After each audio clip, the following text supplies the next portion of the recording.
বৃষ্টি বন্ধ থাকার কারণে মানুষের ক্ষতি হয়, জীবজন্তু কষ্ট পায়, পশু প্রাণী কষ্ট পায়, মানুষও কষ্ট পায়। এমনকি জমিনগুলো ধু ধু খা খা করতে থাকে, ঘাস তৃণলতাগুলো তারা মাটির সাথে মিশে একেবারে একাকার হয়ে যায়, ধুলা ধুলা হয়ে যায়। এই জন্য যখন আসমান থেকে বৃষ্টি নাজিল হয়, রব্বুল আলামিন যখন আসমান থেকে বৃষ্টি বর্ষণ করেন, আল্লাহ রব্বুল আলামিন বললেন ওয়া ইউনাজ্জিলুল গায়স, বৃষ্টি বর্ষণ তো তিনিই করে থাকেন। আসমান থেকে বৃষ্টি বর্ষণ একজন করেন, তিনি কে? এই বৃষ্টি কোনো মানুষের ক্ষমতা নাই আকাশ থেকে বৃষ্টি জমিনে পতিত করার। ফেরেশতারাও খবর রাখে না কোথায় কি পরিমাণ বৃষ্টি হবে। আল্লাহ রাব্বুল আলামিন যখন হুকুম দেন, তখন মিকাইল আলাইহিস সালাম মেঘমালাকে তাড়িয়ে তাড়িয়ে নিয়ে যান এবং আল্লাহ পাকের হুকুমে যেখানে যতটুকু পরিমাণ বর্ষা হওয়ার প্রয়োজন, আল্লাহ রাব্বুল আলামিনের হুকুমে সেখানেই সেই পরিমাণ বৃষ্টিপাত হয়। বৃষ্টি নাজিল করেন রব্বুল আলামিনের হুকুমে মিকাইল ফেরেশতা। একটি হাদিসের মধ্যে পাওয়া যায়, মেঘের ভিতরে তর্জন গর্জন শোনা যায়। হঠাৎ এক লোক তিনি দাঁড়িয়ে দাঁড়িয়ে শুনলেন মেঘের ভিতরে শব্দ আসতেছে, আওয়াজ আসতেছে, অমুকের বাগানে পানি দাও, অমুকের বাগানে পানি দাও। এবার সে ওই মেঘমালার সাথে দৌড়িয়ে দৌড়িয়ে তার বাগান পর্যন্ত চলে গেল। কিছুক্ষণের মধ্যেই দেখা গেল যে সারা চতুর্দিকে সব শুকনা জায়গা, তার বাগানের মধ্যে বৃষ্টিপাত হচ্ছে। আকাশ থেকে মেঘমালা খণ্ড থেকে তার বাগানে মিষ্টি নাজিল হচ্ছে। সুবহানাল্লাহ। হঠাৎ করে তিনি বিস্মিত হলেন। লোকটা দেখতে পেলেন যে কোদাল দিয়ে দিয়ে, অস্ত্র দিয়ে দিয়ে সে আল কেটে কেটে পানিগুলো তার জমিনের মধ্যে, তার ক্ষেতের মধ্যে নিয়ে যাচ্ছে। এবার তার কাছে গেলেন, যাওয়ার পরে তিনি ডাক দিয়ে শুনলেন, ও আল্লাহর বান্দা, আপনার নাম কি? অমুক। বলে, হ্যাঁ আমার নাম অমুক। আপনার নাম আমি মেঘের মধ্যে শুনেছি যে ওখান থেকে আওয়াজ এসেছে অমুকের বাগানের মধ্যে পানি দাও। আপনার আমল কি, যে আমল করার কারণে আল্লাহ পাক স্পেশাল ভাবে ফেরেশতাদের মাধ্যমে মেঘখণ্ড দিয়ে আল্লাহ তোমার বাগানে পানি দিচ্ছে, আর কারোর বাগানে তো পানি নাই, আর কারোর খেতে তো পানি নাই। এবার লোকটা ডাক দিয়ে বলল, এই ক্ষেতের মধ্যে আমি চাষাবাদ করি, এই চাষাবাদ করার পরে যতটুকু পরিমাণের ফসল উৎপন্ন হয়, এই ফসলের আমি ওষর আদায় করি, এই ফসলের 20 ভাগের 1 ভাগ আমি আল্লাহর রাস্তায় দান করে দেই, 10 ভাগের 1 ভাগ দান করে দেই। বৃষ্টির পানি দিয়ে যদি কেউ চাষাবাদ করে আর ফসল উৎপন্ন হলে তার 10 ভাগের 1 ভাগ আল্লাহর রাস্তায় সদকা করে দিতে হয়। এটা বলে কি বলে? ওষর। আর যদি আপনি সেচ দেন, শ্যালো মেশিন খাটিয়ে পুকুর থেকে অথবা শ্যালো দিয়ে পানি সেচ দিয়ে আপনি চাষাবাদ করেন, আর যদি ফসল উৎপন্ন হয়, এর দ্বারা যে ফসল হবে তার 20 ভাগের 1 ভাগ, এটাকে বলা হয় নিসফে ওশর। নিসফে ওশর, 20 ভাগের 1 ভাগ আল্লাহর রাস্তায় দান করে দিতে হয়।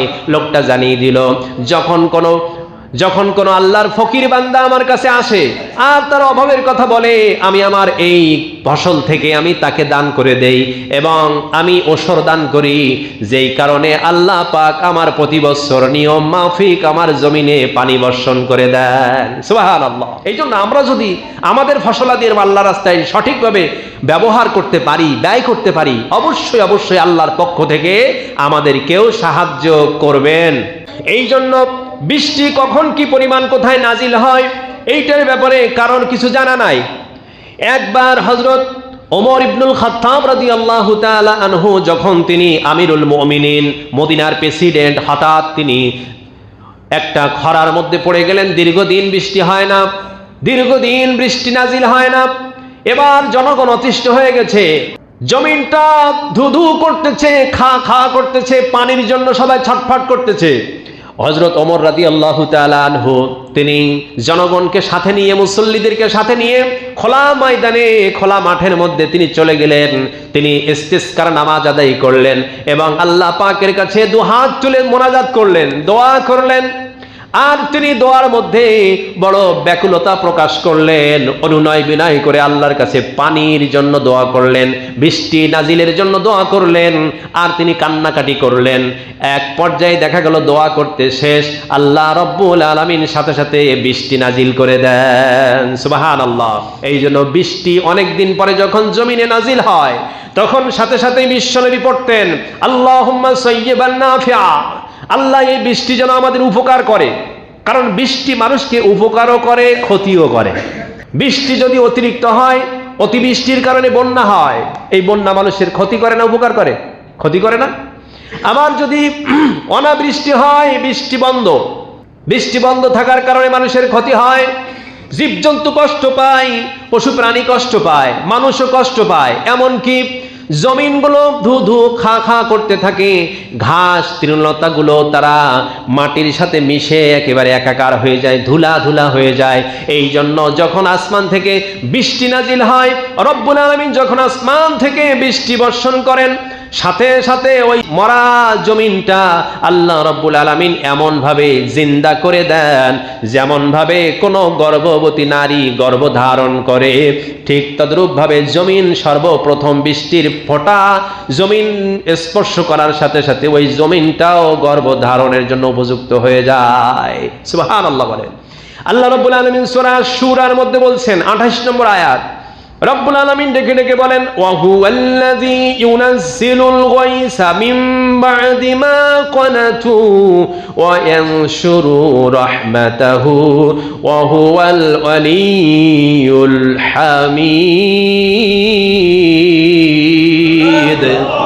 রব্বুল আলামিন ডাক দিয়ে বলেন, মানুষ যখন হতাশ হয়ে যায়, বৃষ্টি নাই, মানুষ হতাশ, এই হতাশ হয়ে যাওয়ার পর তিনি বৃষ্টি বর্ষণ করেন এবং নিজ রহমত বিস্তার করে দেন। তিনি সকলের প্রশংসাযোগ্য অভিভাবক। মানুষ যখন হতাশ হয়ে যায়, নিরাশ হয়ে যায়, তখন আল্লাহ রাব্বুল আলামিন একটা পথ খুলে দেন। যখন সব পথ বন্ধ, তখন আল্লাহ রাব্বুল আলামিন পথ খুলে দেন। এজন্য তিনি বলেছেন, লা তাকনাতু মির রাহমাতিল্লাহ, তিনি বলছেন আমার রহমত থেকে নিরাশ হয়ে যেও না। নিরাশ হয় তো কাফেরেরা, নিরাশ হয়ে যায় ফাসিকরা, আল্লাহর রহমত থেকে নিরাশ হয় মুশরিকেরা। মুমিন কখনো আল্লাহর রহমত থেকে নিরাশ হয় না। সুতরাং আল্লাহ পাকের রহমতের বৃষ্টি যখন জমিন সর্বপ্রথমে স্পর্শ হয়, বৃষ্টি নাজিল হয়, তখন বিশ্বনবী সাল্লাল্লাহু আলাইহি সাল্লাম তিনি পড়তেন আল্লাহুম্মা সাইয়্যিবান নাফিআ।